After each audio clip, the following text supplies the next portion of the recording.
Beaucoup de personnes ont essayé de défier Vince McMahon au fil des ans pour la position de star du catch, et beaucoup ont échoué. Vern Gagne, Jim Crockett, Dusty Rhodes, ce ne sont que quelques-uns des noms qui se sont opposés au patron et qui ont été renvoyés en conséquence. En fait, jusqu'aux guerres du mercredi soir de 2019, une seule personne avait osé affronter la WWE et avait gagné, et cette personne était Eric Bischoff.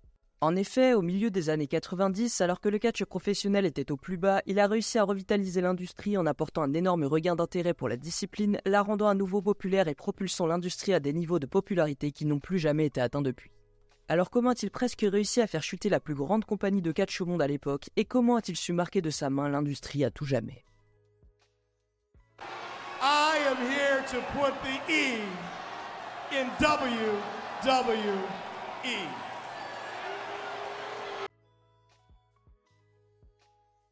Eric Aaron Bischoff est né le 27 mai 1955 à Détroit dans le Michigan où il développa rapidement un esprit entrepreneurial dans un environnement difficile.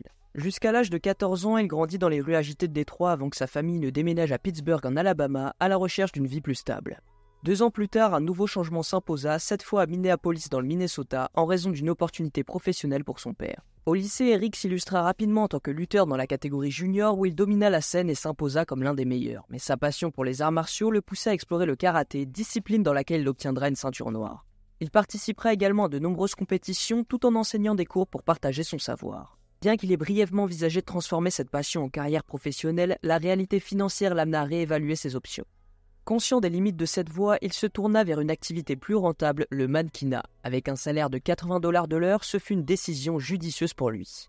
C'est d'ailleurs grâce à cette nouvelle carrière qu'il fit la rencontre de Laurie, une modèle également très en vue qui avait débuté sa carrière à l'âge de 4 ans. Leur rencontre marqua le début d'une histoire d'amour qui allait durer, les liant à la fois personnellement et professionnellement. En fait, avant de se plonger dans le monde du catch, Eric Bischoff avait déjà une expérience diversifiée. Il avait travaillé dans plusieurs domaines, notamment en possédant une entreprise de paysagisme, en étant assistant vétérinaire, en gérant une boucherie et même en jouant dans des vidéos de formation pour employés de banque.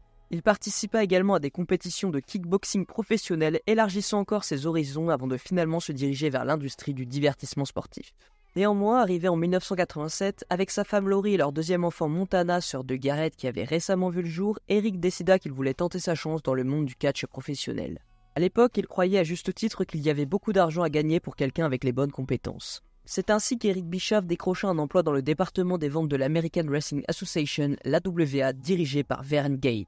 Au départ, son objectif principal n'était pas de devenir un visage devant les caméras, mais d'apprendre les rouages de la télévision. Dès son arrivée à l'AWA, il exprimait un fort intérêt pour ce qui se passait derrière les caméras, une passion qui allait rapidement grandir. Il débuta en tant qu'assistant de production, maîtrisant peu à peu les techniques de réalisation en travaillant sur les house shows. Son ambition était de comprendre chaque aspect du processus de production. Néanmoins, le destin prit un tournant inattendu lorsqu'un jour, l'annonceur principal de l'entreprise ne se présenta pas à un événement et Bischoff fut appelé à le remplacer en urgence. Son aisance naturelle et son sens de l'improvisation impressionnent tellement Vern Gagne que ce dernier décida de le maintenir dans ce rôle de commentateur en direct, une position qu'il occupa jusqu'à la fermeture de l'AWA en 1991. Mais avant se tournant devant les caméras, Bischoff fit ses premiers pas en interviewant les lutteurs, une expérience qui lui permit de perfectionner son style. Sa première grande interview fut avec Diamond Dallas Page, un moment marquant qui l'aida à bâtir sa confiance. Page croyait énormément en son potentiel et cela a permis à Bischoff de rivaliser avec les meilleurs commentateurs de l'époque comme Tony Schiavone et Jim Ross, aujourd'hui à la EW. Cette polyvalence, combinée à sa compréhension profonde des aspects techniques de la télévision, a préparé le terrain pour ce qui allait devenir une carrière légendaire dans l'industrie du catch. Après ça, l'éternel entrepreneur postula pour un poste d'annonceur à la WWE et bien qu'il n'ait pas décroché le poste, son audition est devenue virale des années plus tard. Mais peu importe car à cette époque, Eric avait surtout besoin d'un emploi. Heureusement, il en trouva un rapidement avec la World Championship Wrestling, la WCW, où il rejoigna la compagnie plus tard dans l'année et débutant comme commentateur pendant ses 2 premières années.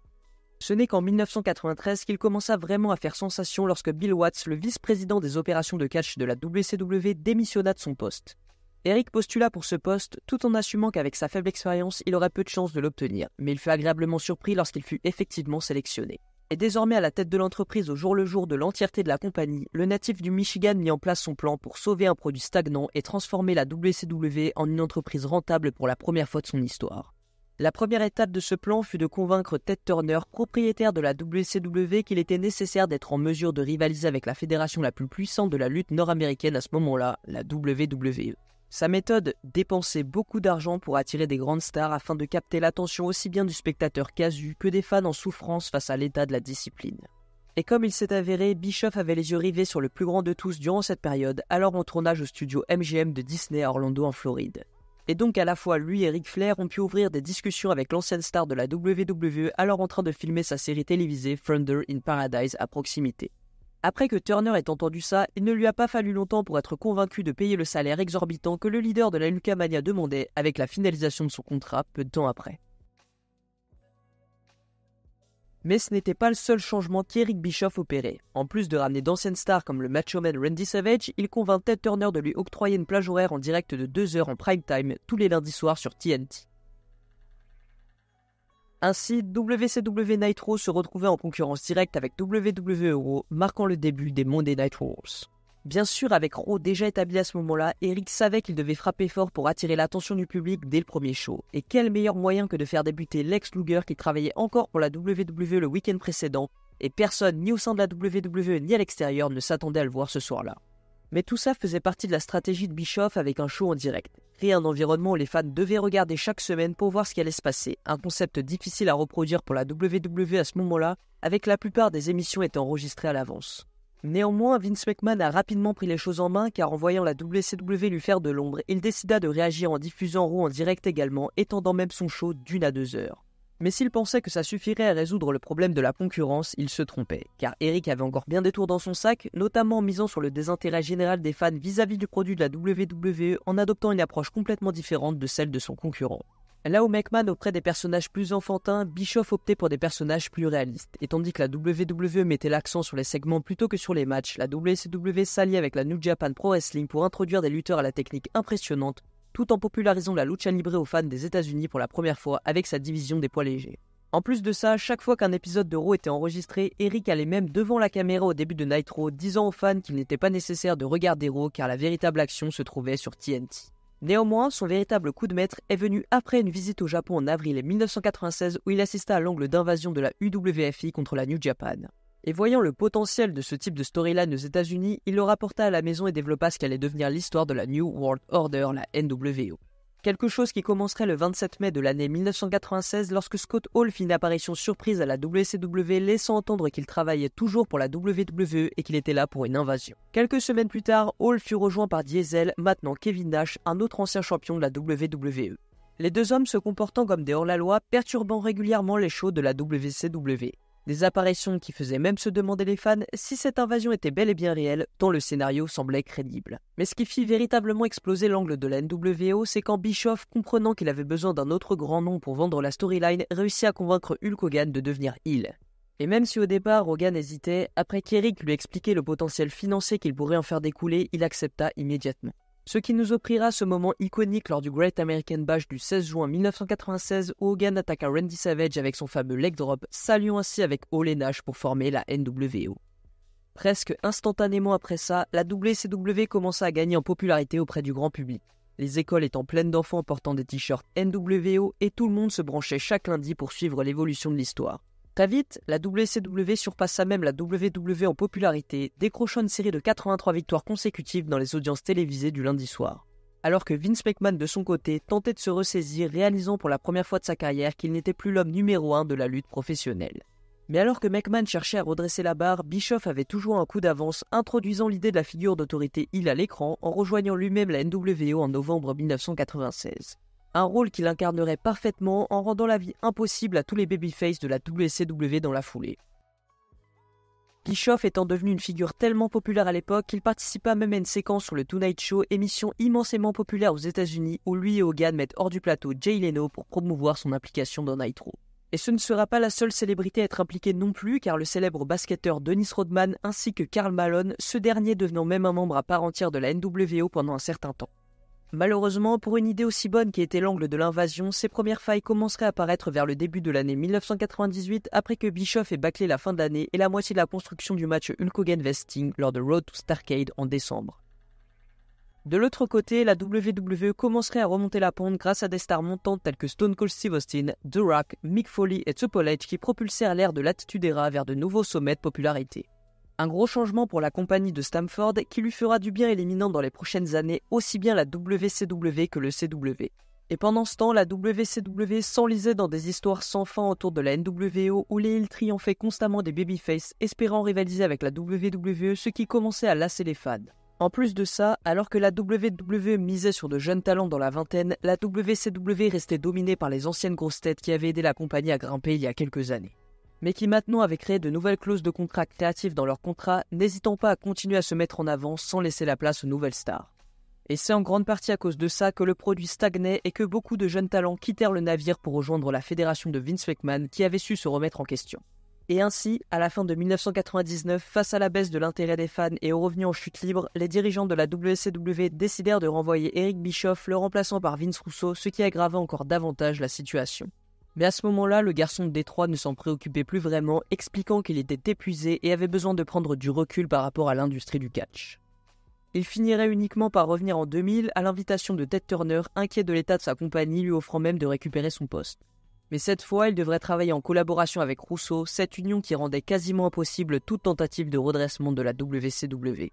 Voyant qu'il ne pourrait pas sauver la compagnie tout en devant répondre à d'autres supérieurs, Eric tenta de racheter la WCW en 2001. Et l'accord était sur le point d'être conclu, jusqu'à ce que Vince McMahon intervienne à la dernière minute pour acheter la compagnie pour lui-même. De plus, lorsque les cadres de TNT annoncèrent à Bischoff qu'il n'allait plus diffuser la WCW à la télévision, il comprit que la seule valeur restante de l'entreprise résidait dans ses archives vidéo, un actif qu'il n'avait pas les moyens d'exploiter financièrement. Ainsi, Eric Bischoff quitta le monde de la lutte une nouvelle fois aux côtés de son partenaire Jason Hervey pour se concentrer sur sa société de production, Bischoff Hervey Entertainment. Il produisait principalement des émissions de télé-réalité comme Confessions of a Teen Idol et Scott Baio is 45 and Single. Bien sûr, tôt ou tard, l'industrie qu'il a fait connaître allait toujours le faire revenir, et c'est comme ça qu'en juillet 2002, il signa un contrat avec la WWE où il agirait en tant que manager général de Raw. En effet, étant donné l'amertume des Monday Night Wars, voir Eric Bischoff sortir sur la rampe d'entrée de Raw et embrasser Vince McMahon ressemblait à un rêve, mais c'était pourtant bel et bien la réalité. Dès lors, Eazy-E allait entamer l'un des meilleurs rôles de sa carrière à l'écran, jouant de nouveau le patron heel, servant de rival régulier au Babyface, formant même une équipe surprenante avec Steve Austin qui était alors ramené comme shérif Babyface pour le contrer. Et pendant cette période, Bischoff a également présenté pour la première fois aux spectateurs la structure de l'Elimination Chamber, tout en étant impliqué dans des rivalités avec des lutteurs comme John Cena. Néanmoins, son run prendrait fin lors de l'épisode de Raw du 5 décembre 2005. Vince McMahon, lors d'une évaluation à l'écran, décidait que son général manager ne faisait pas assez bien son travail et le licenciait. Ça a été suivi par McMahon lui-même jetant Bischoff dans un camion poubelle avant qu'il ne soit chassé de l'arène. Une idée inspirée de ce dernier, déclarant ainsi Vince McMahon grand vainqueur des Monday Night Wars.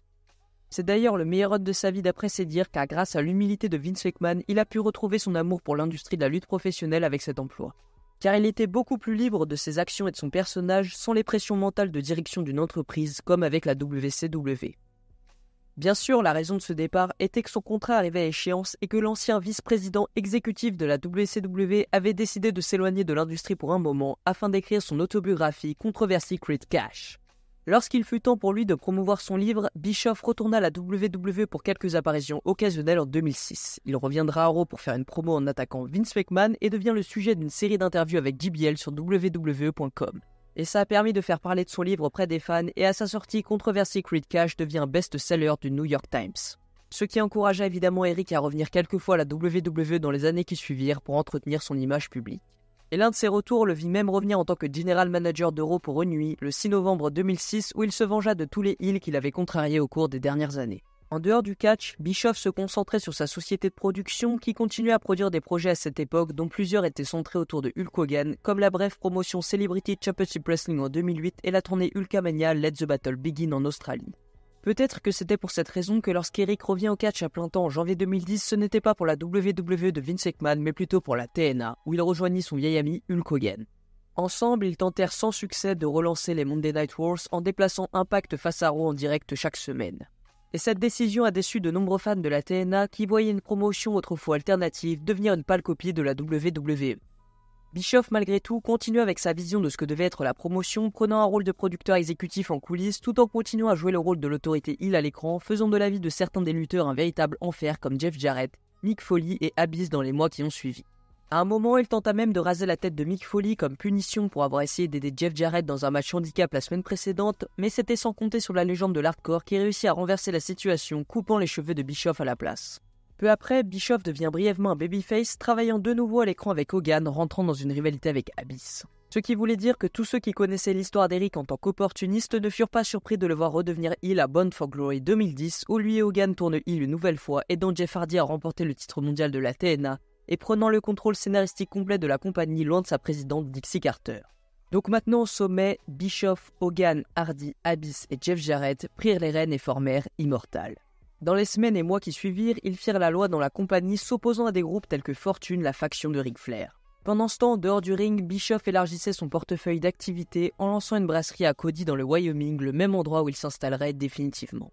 De retour dans le ring, il participa à un match exceptionnel avec Matt Hardy le 19 mai 2011 dans un épisode d'Impact pour affronter Generation Me, une équipe aujourd'hui mieux connue sous le nom de Young Bucks.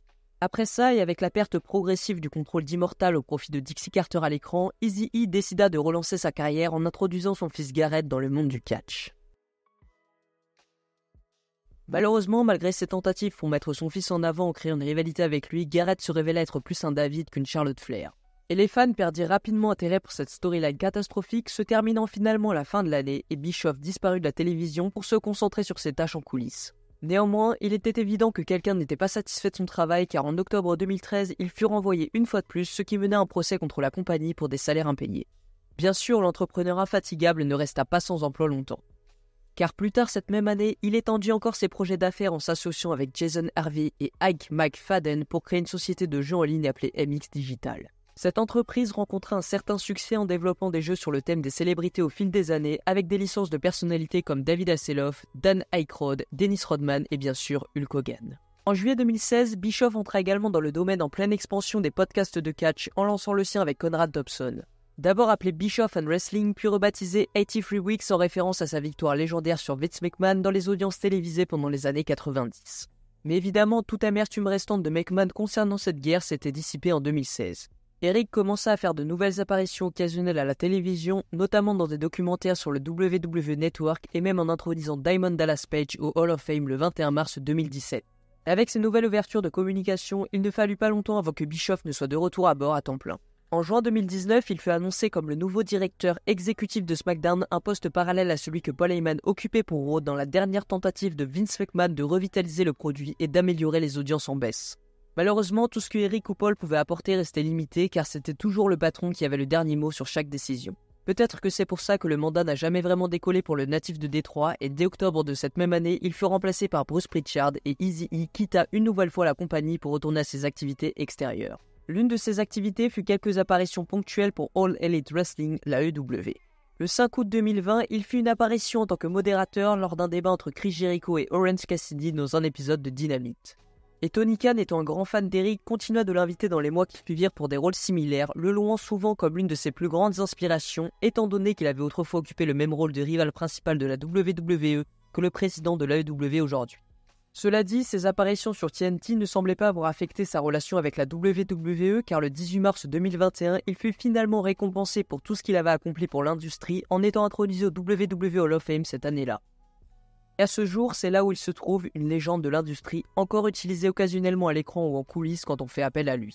Certes, beaucoup le critiquent comme étant un one-trick pony qui n'a eu qu'un seul succès et n'ayant jamais pu recréer le succès de la NWO. Mais si vous souscrivez à cette théorie, avoir un seul succès est déjà bien mieux que n'en avoir aucun. Et son succès fut si énorme qu'il fit de la WCW la promotion de catch numéro 1 au monde pendant un temps, faisant ce qu'aucun autre n'a jamais fait, détrôner Vince McMahon et la WWE. Si cela n'était jamais arrivé, il est fort probable que la WWE n'aurait jamais été forcée de s'améliorer pendant cette période, offrant aux fans l'attitude era. Et sans ce renouveau, le catch tel que nous le connaissons aujourd'hui serait probablement mort. Alors souvenez-vous toujours que lorsqu'il s'agit de personnes qui ont le plus façonné le catch, Eric Bischoff reste l'un des plus grands de tous les temps. Et voilà les gars, la vidéo est terminée. N'hésitez pas à me dire si elle vous a plu en commentaire, à lâcher un j'aime et à partager la chaîne surtout, c'est très important. N'hésitez pas à me faire des suggestions en commentaire. Et d'ici là, je vous dis à la prochaine pour une autre histoire. C'était Vince. Merci à tous.